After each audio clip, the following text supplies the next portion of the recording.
Tottenham Hotspur 2, Brighton 1. Strange game, this one. Brighton were good in spells. Spurs weren't at their best. It wasn't a vintage Spurs performance, but they found a way and they got all 3 points. They took the lead dunk with the equaliser for Brighton, and then Harry Kane with the winning goal for Spurs. I think he's one off getting 100 in the Premier League at home for Spurs. Is Spurs finishing in the top 4 the only way that they'll have a chance to keep Harry Kane at the club next season if they get Champions League football? Maybe, right? I mean, it's at the very least that they can do to even have a hope at keeping him. So that ship may have sailed. Who knows? But even if that happens, they stay top 4 and Harry Kane leaves. That gives them just a little bit incentive, right, to get other players and maybe to keep some other players that may want to be leaving as well. So, I mean, look, I don't know how they do it. I mean, I think in this game, Brighton deserves something out of that game. Again, it's down to Harry Kane. I mean, that's all we have to talk about. Well, first and foremost, we should mention that Heung-min Son scored an unbelievable goal, right? Where have you been, Sonny? I guess that was my reaction when he scored that goal, because it hasn't been a great season for him, for a player that I think we all appreciate and remember what he did last season and the season before, when at times he was unplayable. But it is really all about Harry Kane. I mean, what can you say? I was trying to think, what can you say about him, since everything's been said? But it is incredible, because I've mentioned that once before, and I got laughed at. I don't, by some, because I remember when he had less and Erling Haaland, was far away from him. I mean, we're talking about 23 goals in the Premier League. Haaland has 28. Mm-hmm. I mean, how many is 23 when you compare the teams and the supporting crew that he has? It is incredible what he does. I mean, big games, small games, good teams, bad teams. It doesn't really matter for him, right? I mean, is there a player that does it or contributes so continuously at the biggest of times for club and country? It is absolutely unbelievable. There isn't a striker / drop in midfield or whatever you want to call him in the Premier League that's better than him. And I would argue that there isn't a player like him in Europe for the consistency while being on not a great team, because I still don't know how they're still in the conversation for the top 4. You spoke about Brighton being hard done by. A couple of goals disallowed, maybe should have had a penalty as well. How will they look back on this with some of the decisions in the game? I'm trying to remember some of them, but look, I mean, I think they've shown how good, how good of a team they are. If you look at their starting 11, they are better than Spurs for me. More balanced just about everywhere, right? I mean, they've had one with, I think you're talking about the Mitoma handball. I don't think that was very controversial for me, because that's there was a few just in general, and they'll feel that they should have got at least a point from that game, and they were robbed. A lot of people commenting below right now on the live stream are suggesting that one or two decisions were slightly dubious that went against them. Fair play, but even if you take them out, I would say that they deserve something out of this game. They didn't. They did, yeah.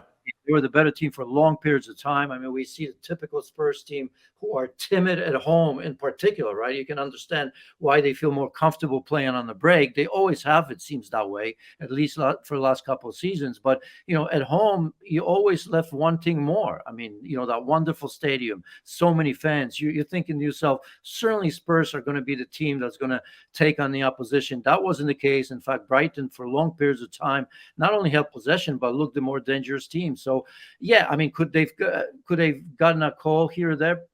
Possibly. The Mitoma one aside, because I thought it was a clear handball there. But just from the run of play, without the decisions, I still think that Brighton deserves something out of it.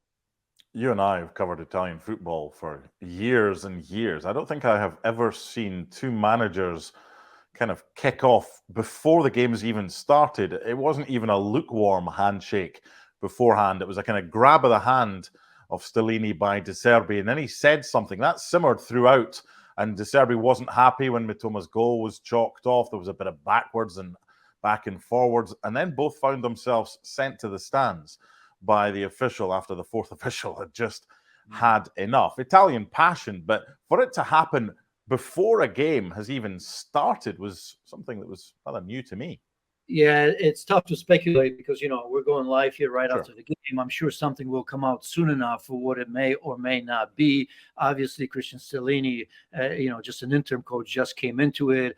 I don't remember anything happening in the first leg. I almost wonder if it's something maybe in Italian press, right? Because we sometimes forget and we don't read that. Maybe something has been said either by Stellini or together with Conte before that, where Roberto De Zerbi could take. I don't know what it may be. So we're just really speculating here. By the way, I didn't like reaction of De Zerbi, whatever it was. He was the aggressor from the beginning. Throughout the game, he showed it even when Brighton equalized, right in your face type of thing, and then in the end as well. I don't know. I don't want to take anything away from Stellini because we don't know, Mark, but I've seen that from De Zerbi. I don't like it. Maybe his players are getting galvanized by it, and I'm not taking anything from the job he's done on the pitch because it's been absolutely outstanding this season as well. But I didn't enjoy that, and it seemed to me that obviously De Zerbi was the aggressor. I don't know why both got sent off. Yeah, and you can see Stellini when he was shown the red card. Is like, what did I do? It's funny as a commentator and you as an analyst, we'll use the line, "Oh, it's not what we want to see when there's a mass brawl or when managers are having a go or doing that." And all the things that we get from the punters are saying it's exactly what we want to see because it kind of draws you into the game. But you're right in what you say about De Zerbi. Look, we're talking about that. We're speaking about how Brighton and how well they've done this season. I still think they're under the radar for what they do. And you've just said it. You think man for man, they have a better squad than Spurs. The question is, can they cap it off? Because if they'd won today, they would have gone above Spurs with a couple of games still in hand, albeit they lost. But can they cap off what's been a fantastic season for them, even though they lost Graham Potter, with a place in Europe next season? What do you reckon? I mean, it's Conference League is within reach, right? Mhm. I don't have the table right in front of me, so I suppose. But I mean, there's different pressures at clubs, right? I always look at these teams. I mean, Graham Potter did a tremendous job there as well, right? But I think there's a ceiling to these teams, especially because the top 4, top 6, or maybe even 7 or 8 have the sort of money that will always be difficult for teams like Brighton. I mean, it's going to be a push for a season or two. We've seen it from others as well for a time. Even a big club like West Ham.